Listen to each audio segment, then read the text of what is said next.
ஒரகடம் காவல் நிலையத்தில் புகார் அளிக்க சென்ற அதிமுக நிர்வாகியை தாக்கியதாக புகார் அளிக்கப்பட்டிருக்கக்கூடிய நிலையில் அத்துமீறிய எஸ்ஐ ஆயுதப்படைக்கு மாற்றப்பட்டிருக்கிறார். அது குறித்தான அண்மை செய்தி வெளியாகியிருக்கிறது. விவரங்களை நம்முடைய செய்தியாளர் பாலா வழங்க நாம் கேட்கலாம்.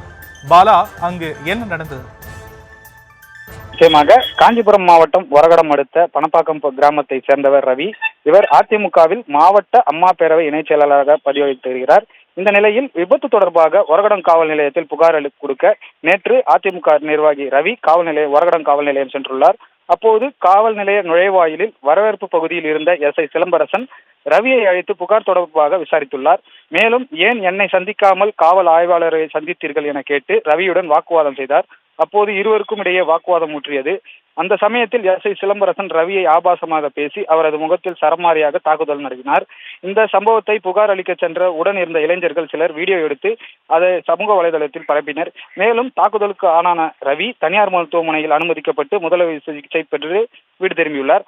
இதனைத் தொடர்ந்து எஸ்ஐ தாக்கியது தொடர்பாக அதிமுக நிர்வாகி ரவி ஒரகடம் காவல் நிலையத்தில் ஸ்ரீபெரும்புத்தூர் டிஎஸ்பி கீர்த்திவாசனை சந்தித்து புகார் கொடுத்துள்ளார். இது தொடர்பாக விசாரணை நடத்தப்பட்டு வந்த நிலையில் டிஎஸ்பி கீர்த்திவாசன் பரிந்துரையின் பேரில் மாவட்ட காவல் கண்காணிப்பாளர் சண்முகம் எஸ்ஐ சிலம்பரசனை ஆயுதப்படை நெடுஞ்சாலை ரோந்து பணிக்கு மாற்றி உத்தரவிட்டுள்ளார்.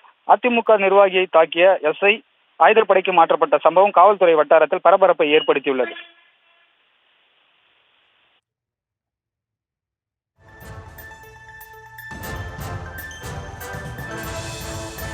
விவரங்களுக்கு நன்றி பாலா.